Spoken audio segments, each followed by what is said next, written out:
So why not sooner than later? All right.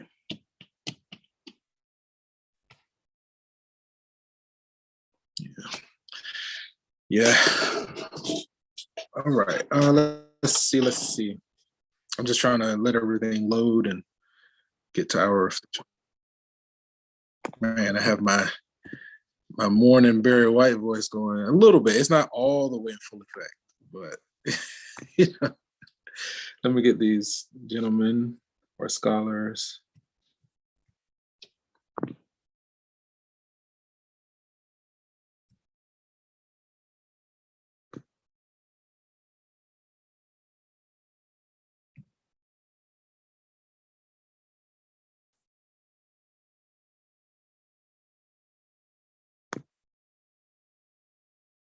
Okay.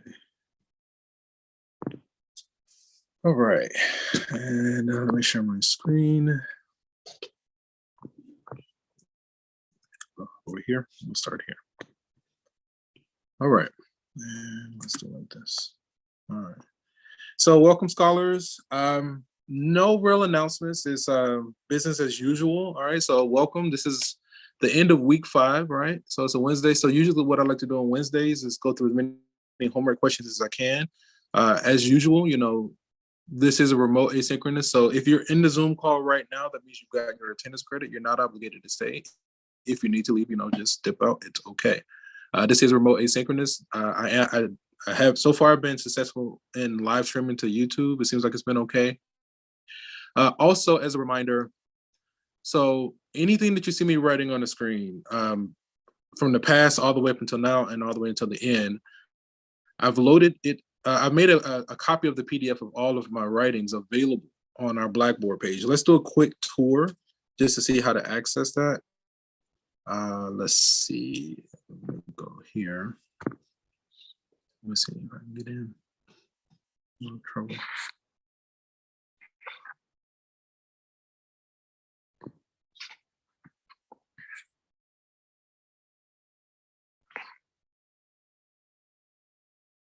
Okay.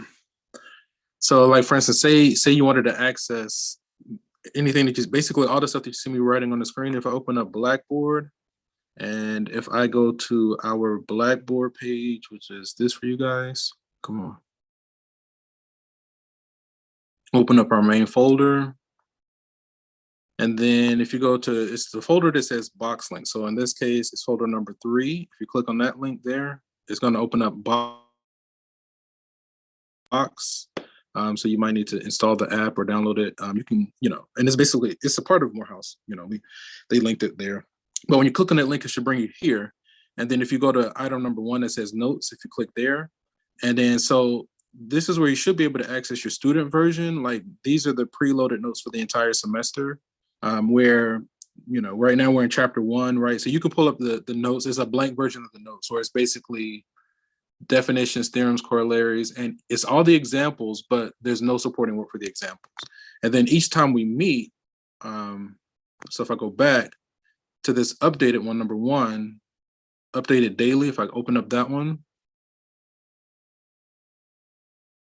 and then here you have all the notes. But these are the notes for all of my classes, not only you guys, but I have like a total of 4 sections of College Algebra 1 this semester. So I'm dumping it all here because it's all the same thing, but I try to make the titles relevant. So for instance, if we go to week 5 from this past Monday at 9 a.m., you can see,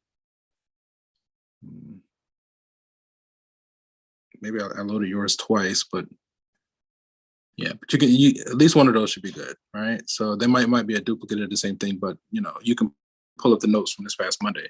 So at the end of each session, I plan on loading notes there. Let's see. So that was the notes. Also, let me see.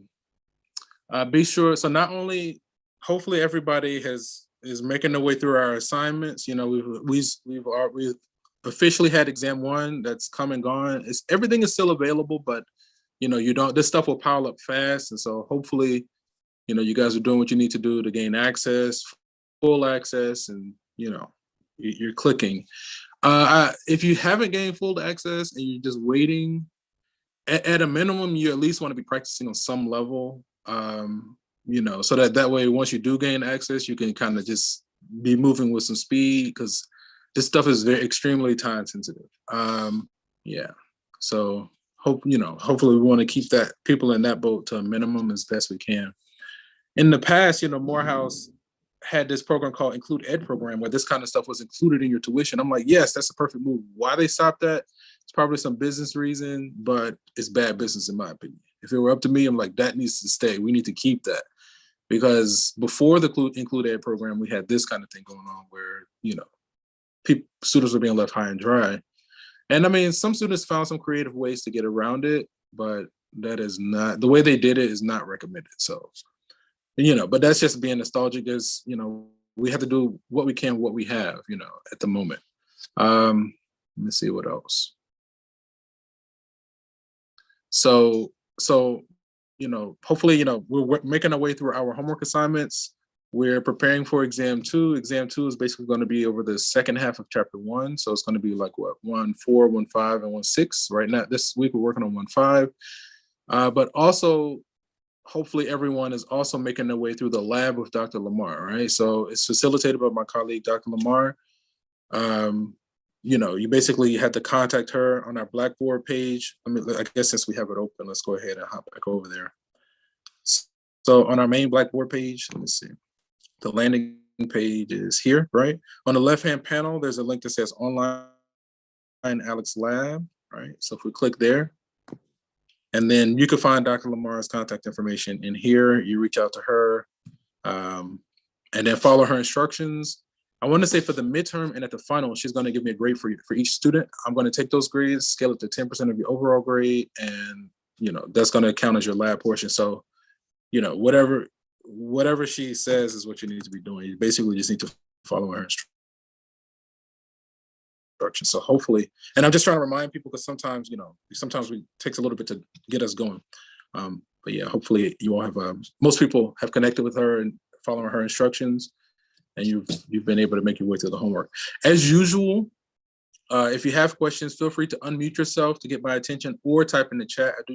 I do check the chat periodically. Peter Piper picked a pack of pickled peppers. If Peter Piper picked a pack of pickled peppers, how many pickled peppers did Piper pick? That's about the best I can do there, because for some reason I'm totally getting tongue-tied, tongue-twisted, red leather, yellow leather kind of stuff. But anyway, let's see. There was one other thing I wanted to mention, and I'll check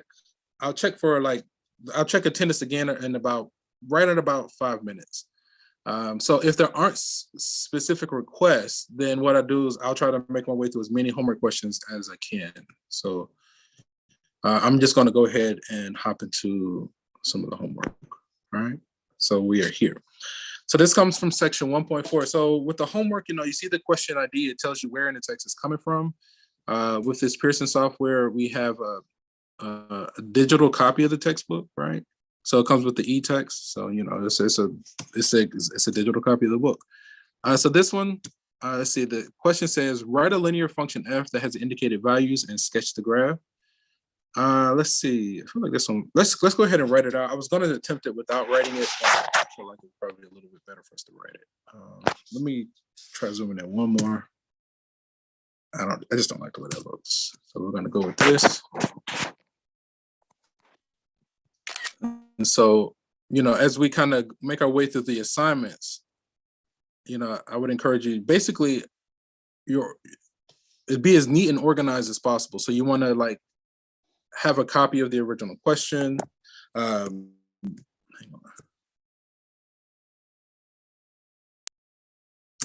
on. Have the question ID so you know where in the text is coming from. Oh, come on. Come on. There it is. Man, my device is on a tangent a little bit today. I think it's because I'm charging the pin. So let me take that out. There we go, finally. All right. So again, I'll check attendance again, and still just right about 5 minutes for people that are running a little bit late logging in. Also, at least while you're my student, it's definitely a good idea to be subscribed to my YouTube channel with your notifications turned on. And then once you're not my student, you can keep the subscription just as a thank you or whatever, and then just turn the notifications off. Because it's basically free tutoring, and I teach from Calculus 3 on down, right? So if you like my style, if you like how we're remote and, just to support, it actually makes a big difference just being subscribed. Like, it adds up over time. So anyway, let's take a look at this. And to be honest, I'm totally contemplating like streaming some other stuff because I'm a gamer. I game. I just haven't been streaming it. I have a lot of like ideas. I want to follow up on like inventions, 3D printing. Like I want to 3D print like cosplay. I went to Dragon Con like a couple of weeks ago here in the city, and then chatting with this guy, and I was telling him about this like movie quality Iron Man suits. He was like, a lot of those are 3D printed. I was like, oh, that would be a great project. I was like, how long do you think something like that would take to make? He was like, probably about anywhere from like 6 months to a year and a half. But he was like, the schematics are there. He's like, one guy has his schematics for all the suits, and he charges maybe like $120 for the code or whatever. But yeah, if you can 3D print it, I think that would be a fun project. I think it would be something fun to do. But I think it's also very valuable because if you can 3D print an Iron Man suit, what's stopping you from 3D printing a car, your favorite car, or building a house 3D printed? Because people actually do 3D print houses. There are different techniques. You can either, like the one I saw was where they printed the wall and like they had a huge ginormous 3D printer. But if you could print all the pieces, then you can use it would just take a long time, but you could print all the pieces and then put them together and build it. You just need a foundation and, the understandings of how to build a house, but it's totally possible. And so and I'm kind of going on this rant on purpose, but this is the power of like the kind of stuff that we're talking about here. I know it seems very trivial and nominal, but the power of like at least having your degree, the whole point is to free yourself, right? The money and the success is fine, but if you don't love what you're doing, to me, you're wasting your time. Because, and that's, it's, to me, I think the mark is like when you can find a way to get paid to just being yourself and doing what you love to do, because people do it. There are people that they make a living just being themselves, doing what they love to do, and they're totally free, right? That's what I'm all about. And so like, if it were up to me, I feel like chasing the bag, chasing the money is a distraction and it's a waste of time. Whereas if you can find a way, because like if it were up to me right now, it's not that I wouldn't be here teaching because I enjoy this stuff. I love it, all right? But I would be building. I would be building homes. I would be like, okay, what does the community need? We have homeless. Okay, what do they need? Do we need housing? Do we need free housing? What is it that we need? Let's work on that and build it.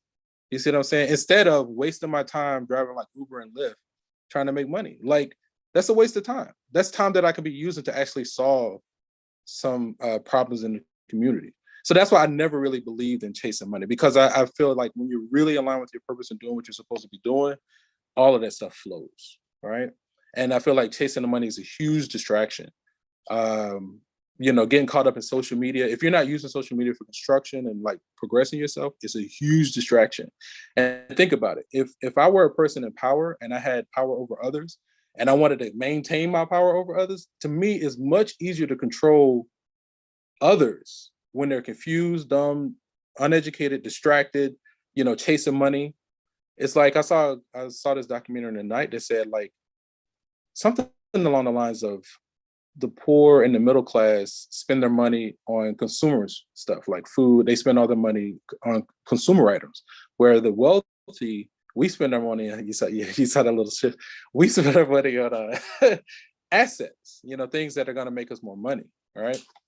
It was just interesting. It's so interesting. And I feel like, there's so much more interesting, exciting, wild, creative things that we can be doing with our time than just living day to day, on consumer stuff.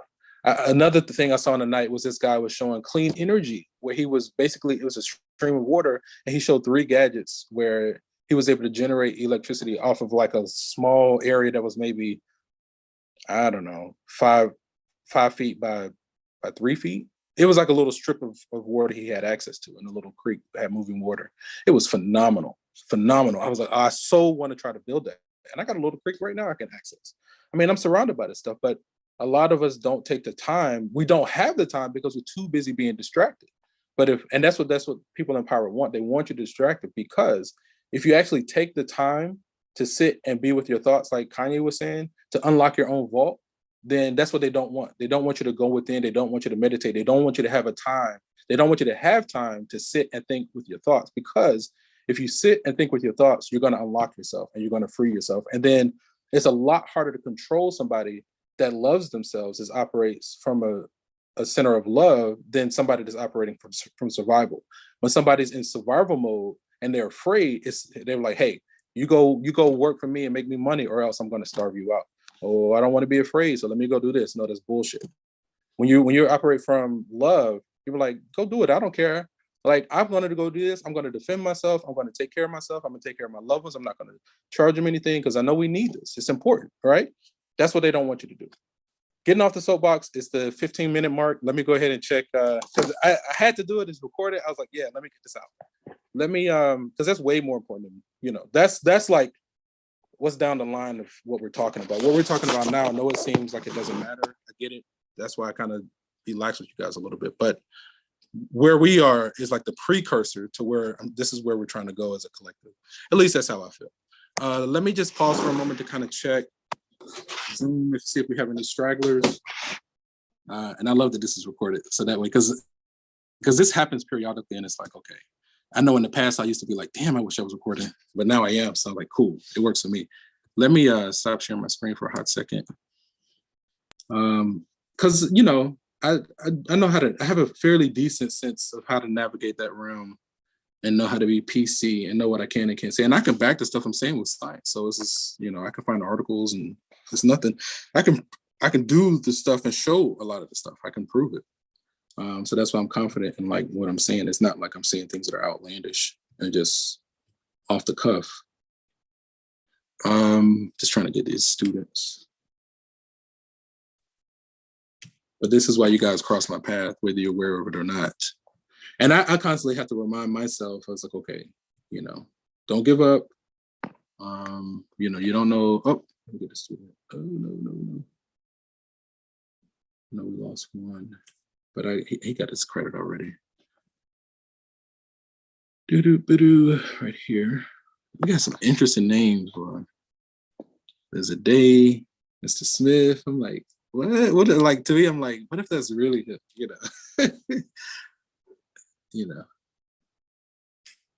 It's all good. I've had celebrities in my class though before, or children of celebrities. I got him already. Yeah. A lot of times I'll be in the presence of celebrities that don't even know. I just be in my own little world. I'm generally in my own world. Okay, we're good to go. Yeah, I was just getting, go ahead and share my screen, and let's get back on task and, doing what we need to do. I think the chat was good. I don't see any notifications there. All right. So we're working here. So if you're just joining us, I spent the first 15 minutes basically taking attendance and being on the soapbox. So you can always go back and check that out. All right. So this one asks us to write a linear function f that has the indicated values, sketch the graph of f, right? So when we did this, we worked an example like this in the notes. Let's see. So, there are three equations when working with lines. I generally, there are two that I generally use the most. Like with this one, I would start with the slope formula. y2 minus y1 over x2 minus x1. Again, this is the slope between 2 points. And then, y equals mx plus b, or f of x equals mx plus b, right? These are the main two. Now, we could use point slope. I feel like that just makes it a little bit more confusing unnecessarily. So these are the main two I like to use with something like this. Let's go ahead and label the points that we have. So the first point is saying that when x is 0, the corresponding y is 9.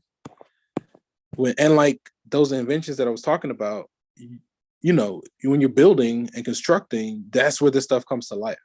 When you're talking about systems and dynamics and stuff like that, that's where all of this stuff comes to life. I've used it. I was like, oh, I use it when I game. Like I've been noticing like patterns. Math is all about pattern recognition. If anybody's a gamer, games are all pattern recognition. So that's why I was like, anybody that says they don't like math, but then they like games, I was like, you actually do like math, you just don't know it. If you say you like money, well, then you like math. If you like music or movies or anything, then you actually like math and you just don't know. It's all just a different way of expressing the same thing. Anywho, right? Same concept for the second point, right? So then once I have my ordered pair, I personally like to label them x1, y1, x2, y2. And so then what you'll notice is that through the repetition, it becomes second nature. The only way it kind of becomes second nature is first you got to figure it out, and then you have to do it a few times, right? Let's keep going. Okay, so I think that's what we need here.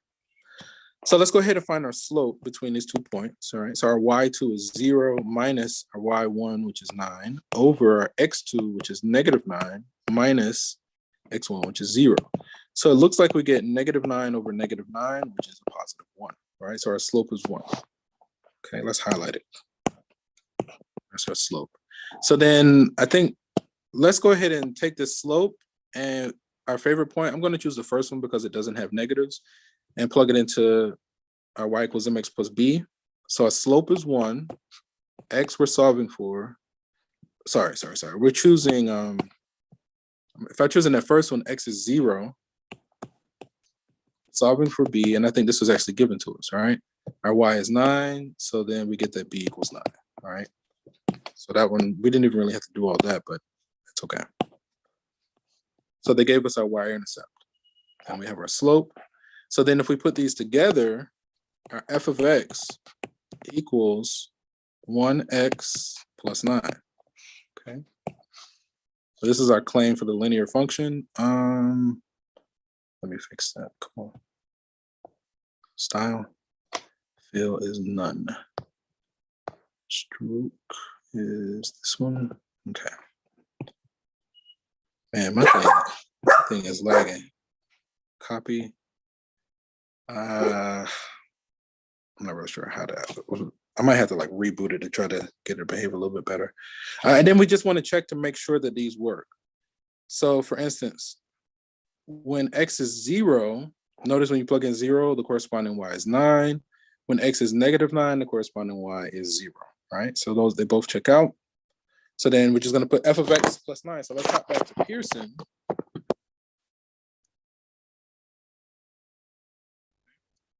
Type in expression using x, type your answer in a slope-intercept form. So we got x plus 9. Let's go to settings, turn this off. Come on, thank you. We got x plus 9. Okay, let's try this one more time. X plus 9, enter. All right. So again, if there are any questions, feel free to unmute yourself to stop me, and we can talk about it. Then the graph, right? So when x is 0, y is 9. When x is -9, so then let's zoom out so we can see a little bit better.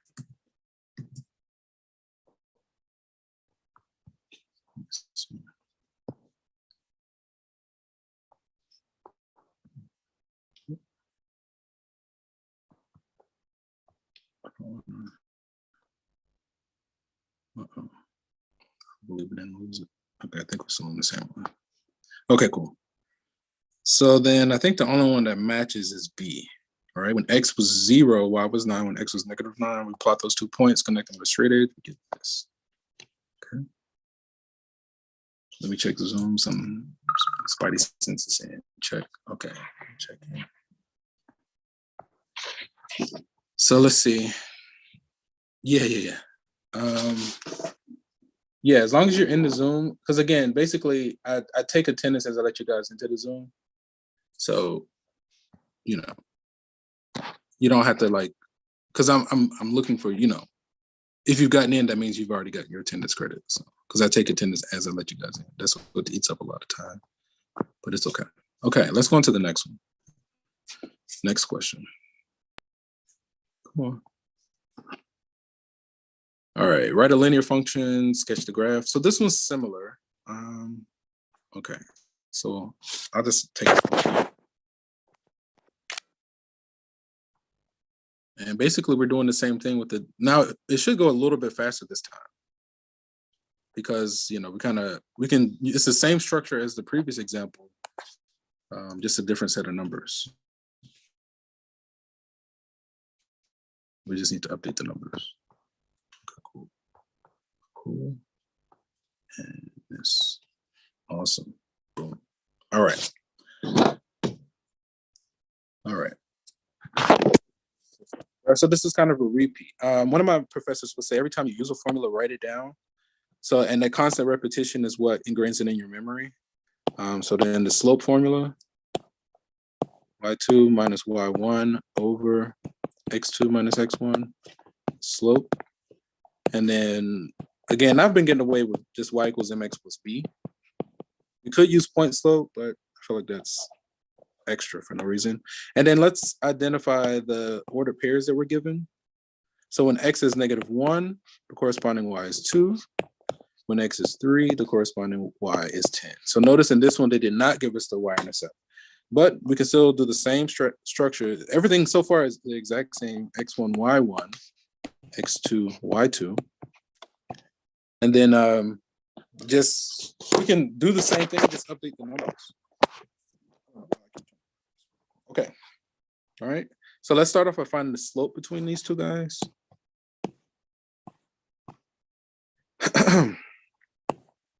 So our y2 is 10 minus 2 over 3 minus a -1. Notice my use of parentheses to contain that negative so we can keep track of our signs properly. On top, it looks like we get 8. Double negative there becomes a positive, right? So something like this. So that's a 4. So then it looks like our slope is 2. Okay.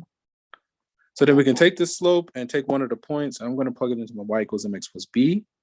So I'm going to say 2. I'm going to use the first one just because I know it has a negative, but because the numbers just look smaller. So my m is 2, my x is -1. We don't know b. My y is 2. Okay. So then that's going to be what? -2. You add 2 on both sides, you get 4. So then my function, linear function, should be mx plus b. Paste. Awesome. Awesome sauce. Let's copy that. That's good. And then we just want to check and make sure that these numbers work, right? So when x is -1, right? 2 times -1 plus 4. Oh, okay. That's going to be a -2 plus 4, which is 2, right? So this one checks out. And then when x is 3, 2 times 3 plus 4 is 10. And that one checks out as well.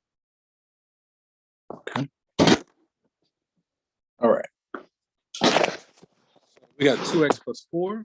So we're going to go with that result. 2x plus 4. Let's hop back. 2x plus 4. I love it when the YouTubers say stay dangerous. I'm like, yes, that's what I'm all about. Stay dangerous. I'm like, yep, I'm going to borrow that in some form or fashion.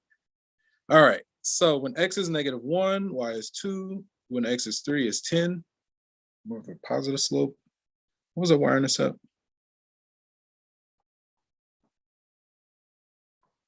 Oh, there it is. The y-intercept was 4 with a slope of 2. Okay, there's only one of these graphs that has a y-intercept of 4 with a slope of +2, and it looks like it's 8. So we're going to go with that one. On to the next question. Let me check Zoom really quickly. The chat looks clear. Let me see one other thing. Cool, that looks good too. Awesome. Okay. This one asks us to find the intervals over which the given function is increasing, decreasing, or constant, right? So just looking at it, you know, you have y equals 4x minus 1. That means our y-intercept is -1 and has a slope of +4. So all it is a diagonal line that's increasing. The slope is positive. So this graph is going to only be increasing over the entire domain. It's never decreasing, and it's only increasing over all rails, right? So, I mean, I didn't exclusively draw that graph or write it out or anything. I think you can do this one, right? You should be able to graph that that's a line, and then see that it's increasing. The domain of the line is going to be all reals. So, and it's increasing across the entire domain. I identify the intervals over which is constant. It's not constant anywhere. Okay. Again, if I need to go back, find the intervals over which this function is increasing, decreasing, or constant, right? So we really just need to graph it and look at the graph. You can choose several values of x, find the corresponding y. This is really just a parabola, right? It's a U-shaped curve. We haven't moved it left or right or up or down. We haven't done any transformation on it. We haven't moved it at all. If you plot it, you're just going to see a U-shaped graph where the vertex is at the origin. So here, let's go ahead and pull it up right here. So this is where, like, if you had, come on. If you had like the digital software Desmos or something like that, or GeoGebra, I have a calculator that, this is my favorite way to do it. This is virtual calculator. Okay. It takes a little bit of effort to get this working properly, but once you get it going, I mean, you know, we left off here. Nope, here. Yep. And so what I'm going to do is go to my y equals and basically type 3x squared, right? And then I'm just doing this so you can see the graph, right? So it's a U-shaped curve with the vertex at the origin. So then you should be able to see that as you trace it from the left to the right, first is going down, it's decreasing. So it's decreasing, the far left is going to be negative infinity. The far right is decreasing all the way up to x is 0. So the function is increasing. So it's increasing from 0 to infinity.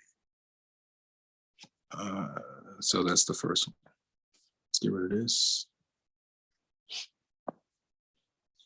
Okay. It's decreasing, we said, from negative infinity to 0, so that's going to be C. It's constant, it's never flat. It's never constant. So, okay.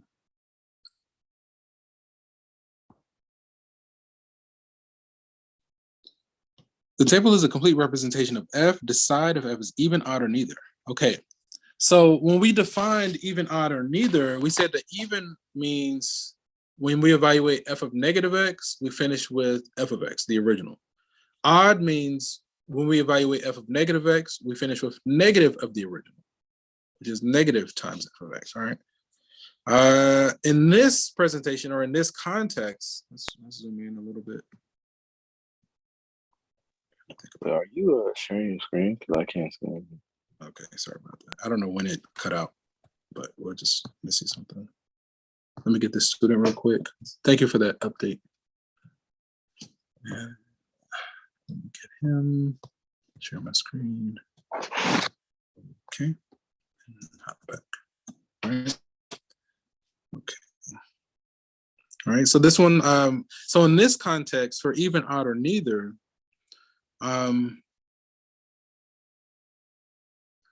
so another way to interpret even is like whenever we have x comma y, we also have negative x comma y. Basically, the x's change. The y's stay the same. Like if we look at these points and if the y's stay the same and the x's, we have both the positive x and negative x, then that's even. Odd means, another way of interpreting odd is whenever we have x comma y, we also have negative x comma negative y, whereas both of them change, right?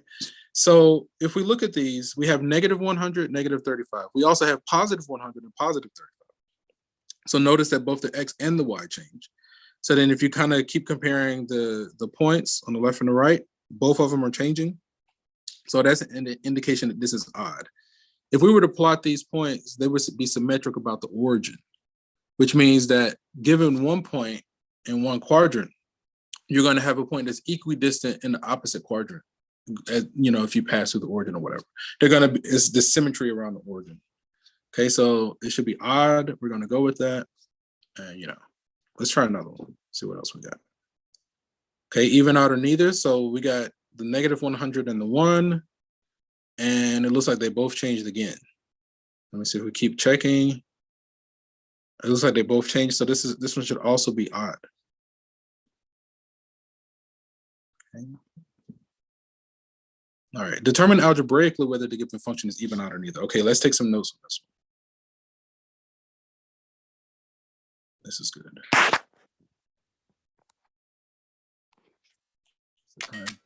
We got a solid 10 minutes. Charlotte 10.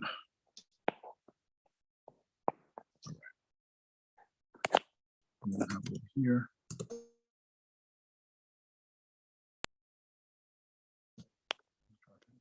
So all the stuff that you see me writing, again, I was able to successfully update our notes folder.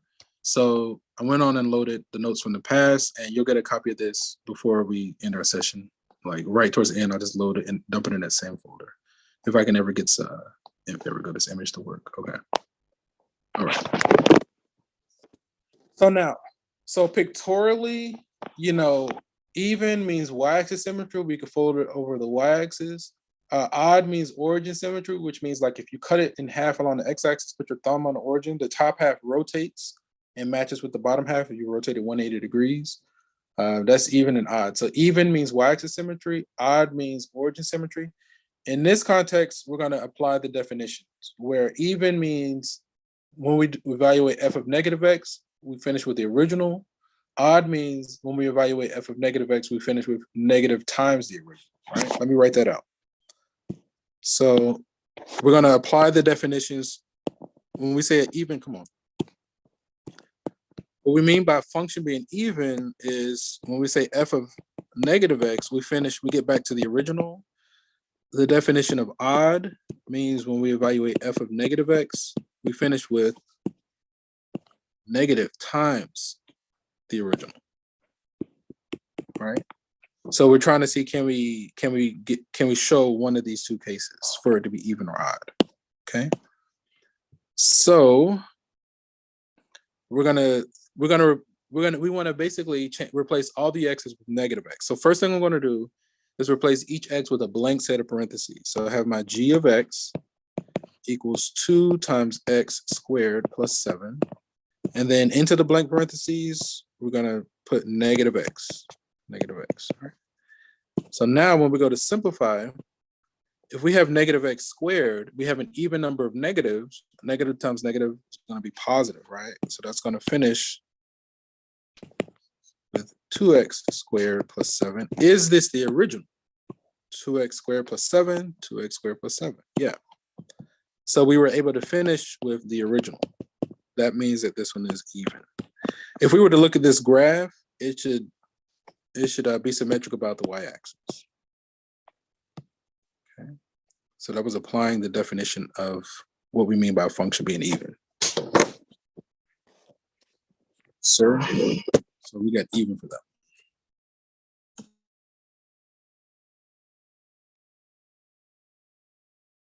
And you could invoke probability, if I would just guess here, but you got a 33% chance if you were to just guess randomly. But chance favors the prepared mind. The more prepared you are, the more the odds are boosted in your favor. Okay, so we're gonna go with even, final check. God is good. On to the next question. All right, this one. So I'm just gonna kind of do this one audibly. If we replace the x with negative x, notice in the first one is negative, it's an odd number of negatives. The second term is also an odd number of negatives. So then we would have negative x to the 7 minus x to the 5th. We can factor out the negative. I feel like I probably should have written it out. I will if somebody needs me to. But this one, ultimately, when we factor out the negative, we're going to finish with a negative times the original, and that's the definition of it being odd. If we were to look at this graph, it should be symmetric about the origin. If I need to show those details, let me know and I can go back. It'll look similar to the previous one we did. This one I'm going to write out because this one is not so straightforward. We need to, it's still even, odd, or neither, but we need to write this. I'm going to write this down. So some water, been yammering about 40 minutes. Come on. There you go.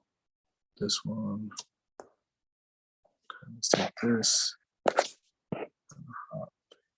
Oh no.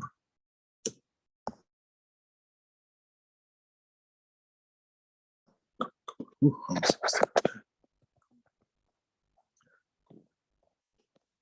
this. screwed and one more. There we go. So determine algebraically whether the given function is even, odd, or neither. So let's write our definitions again really quickly. So then even, come on, why do you keep doing that? So what do we mean by function being even? Means when we evaluate f of negative x, we get back to the original. Odd means when we evaluate f of negative x, we finish with a negative times the original.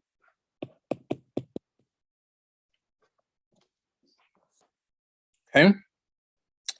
So again, our goal is we want to replace each x with we want to replace each x with a negative x. What we're going to do first is replace each x with a blank parentheses. So let's go back. Let's go back to black. Amy Winehouse. F of x equals x squared minus 3x over 7x to the 4 plus 4, right? This blank parenthesis technique, to me, is the best way to go about it. Your chances of making a mistake with your grouping with the negatives is drastically reduced when you do it this way. In other words, you have a much greater chance of being successful with this when you use your blank parentheses in this manner. Now we were missing a couple. Let me see. I definitely did not see that student. I didn't see. Yeah, we're missing a good amount, but it's okay. We just have a huge class. I have to track these students down, make sure they're okay. I know I got a couple of emails. I'll go through it. We're about out of time. Let me try to wrap this one up. So then if we go through and simplify, the first term, again, terms are things that are added and subtracted. So we have two terms on top. We have two terms on bottom, right? So terms are things that are added and subtracted. Factors are things that are multiplied and divided. We have one main grouping symbol with this division. So this is like one main factor is another one, but let's keep going. Okay. So if we're looking at this first term, right? When you square it, you have an even number of negatives that's going to become positive. Double negative here becomes positive.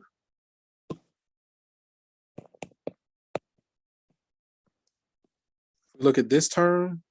We have an even number of negatives, so that becomes positive. And then plus 4, right? Is this the original? Is this guy here the same as the original? You should quickly see that that's a no. I think if we tried to factor out a negative, we can't get to negative times the original. It's mainly because of this sign right here, right? We can't get it to either the original or a negative times the original. So this is an example of something that would be neither. This is neither even nor odd. All right, let's go ahead and submit this result. Do closing remarks and get out of here.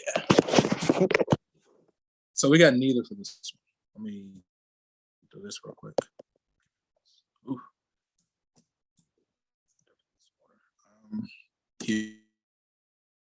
Here we got neither. Final check. Okay.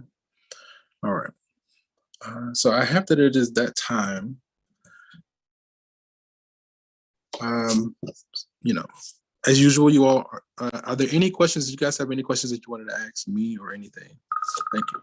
Okay. So just feel free to unmute yourself. If there aren't any burning questions, let me see as far as announcements. So this wraps up the end of week 5. As usual, we just want to keep making our way through our assignments in Pearson and also following the instructions of Dr. Lamar for the lab. If there aren't any burning questions, we'll meet back again Monday, same time, same place. We're going to go ahead and end the session here. And from one beautiful mind to another, stay dangerous. Peace. There you go. I like that. Take care, guys. Have a good weekend.